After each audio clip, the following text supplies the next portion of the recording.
রাধে রাধে সমস্ত ভিউয়ার্সদের সাধন কথা ও গান এই ব্লগ থেকে শুভেচ্ছা এবং আগাম শুভেচ্ছা রইল দোলের। ভারতবর্ষ মৌসুমী জলবায়ুর দেশ, তাই একটা সময় শীতের শেষের দিকে সমস্ত গাছগুলির পাতা ঝরে যায়, আর ঠিক বসন্ত আসার আগে আগেই সমস্ত গাছগুলোতে সবুজে সবুজে ভরে যায়, আর সঙ্গে ফুটে ওঠে শিমুল, পলাশ, অশোক, আর তার সঙ্গে বসন্তের রঙে রাঙিয়ে দিয়ে যায়, ফাগুয়ার রঙে রাঙিয়ে দিয়ে যায় দোল এবং আবির আর রঙের খেলায়। এই হচ্ছে হোলি বা দোল। এই হোলি বা দোল ভারতবর্ষের শুধু এক প্রান্তে নয়, সারা ভারতবর্ষ জুড়েই এই হোলির ছোঁয়া পাওয়া যায়। প্রাচীনকাল থেকেই এই হোলির উৎসব প্রচলন আছে এবং এই প্রচলন আমরা হর্ষবর্ধনের আমলেও দেখি।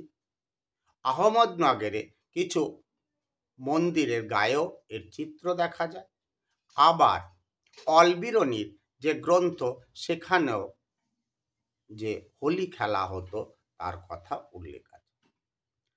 হোলি শব্দটি এসছে হোলা শব্দ থেকে। হোলা কথার অর্থ হচ্ছে আগাম ফসল ভালো হওয়ার জন্য ঈশ্বরকে ধন্যবাদ। আবার হোলিকে বসন্ত উৎসব বলা হয়।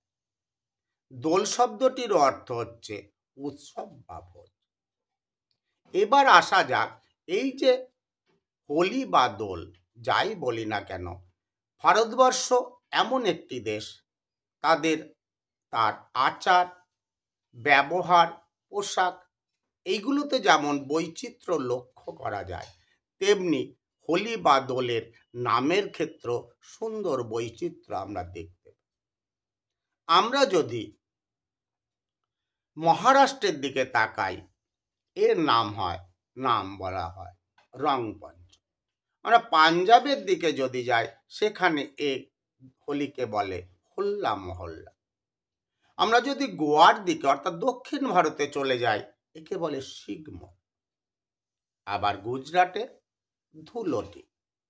আমরা যদি বাংলায় দোলযাত্রা বলি, কিন্তু বৈষ্ণবীয়দের মধ্যে এই তিথিটিকে আরো স্মরণ করার জন্য মহাপ্রভুর আগমন বা আবির্ভাব তিথিকে স্মরণ করে এই ফাল্গুনী পূর্ণিমার দোল উৎসবকে তারা বলে গৌর পূর্ণিমা। আমরা বিভিন্ন প্রান্তে এর নামগুলোর পরিবর্তন লক্ষ্য করলাম, কিন্তু সবগুলোরই মূল কেন্দ্র কিন্তু রং আর আবির। এবার আমরা এই দোল সম্পর্কে যে পুরাণ কথা আছে, সেই পুরাণ কথা কয়েকটি আপনাদের সাথে শেয়ার করব। ভিডিওটি যদি না টেনে দেখেন, আশা করি ভালো লাগবে।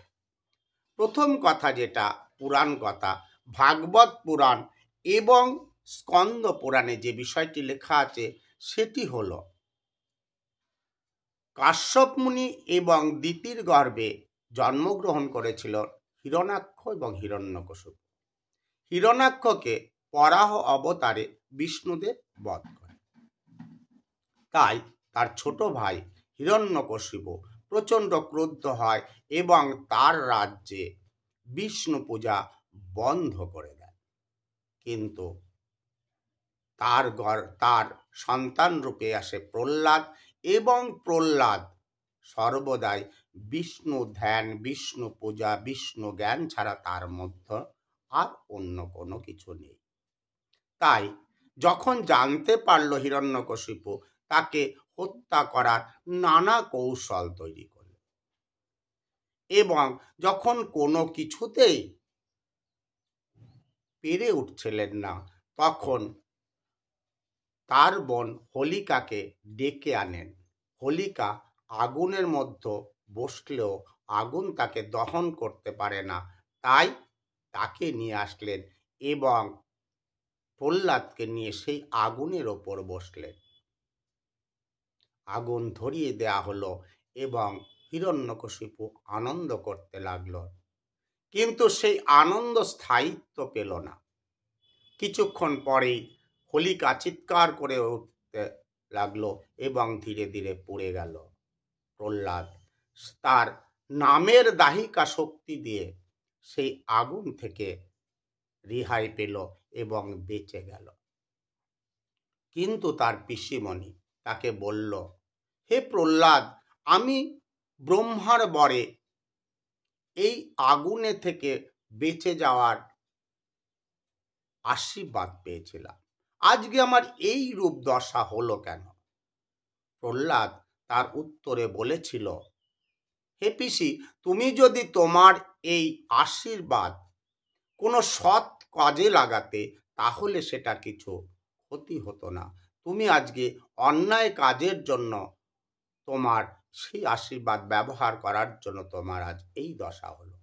তবে তুমি দুঃখ করো না, হোলি উৎসবের আগেই তোমার কে স্মরণ করার জন্য অনুষ্ঠিত হবে হোলিকা উৎসব, যেটা বাংলায় ন্যাড়া পোড়া নামে পরিচিত।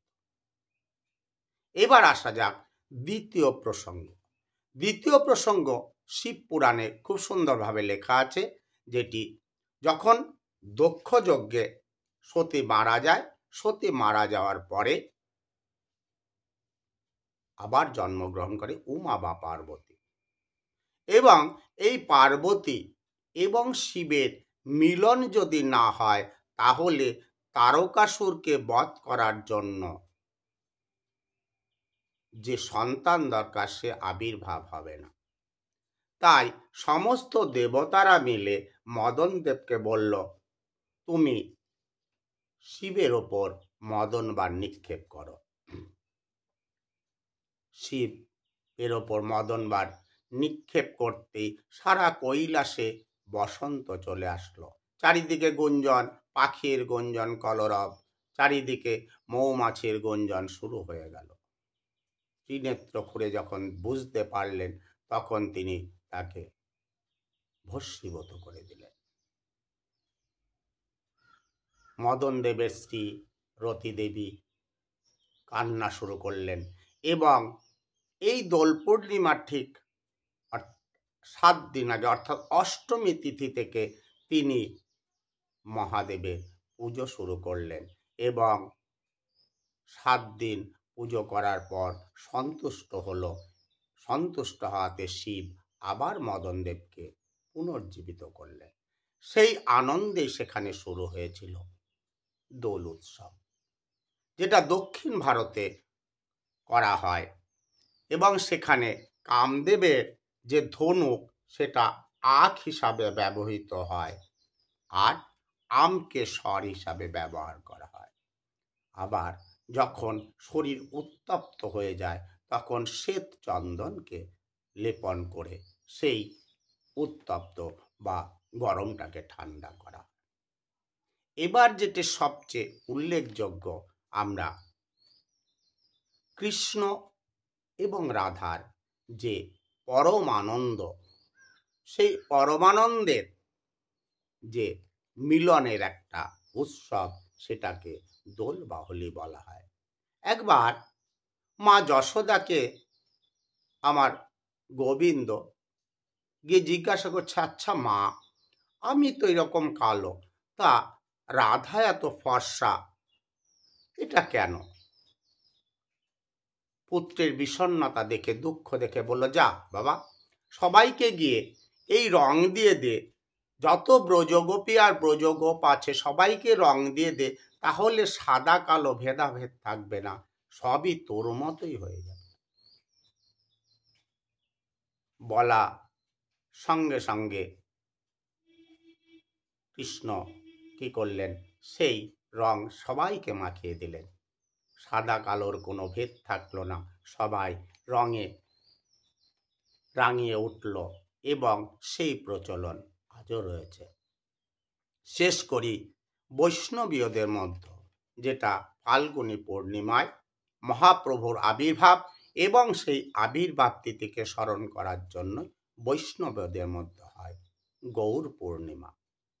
এতক্ষণ ভিডিওটা আপনাদের শোনার জন্য সকলকে ধন্যবাদ। যদি ভালো লাগে একটু শেয়ার আর কমেন্টস করবেন। রাধে রাধে।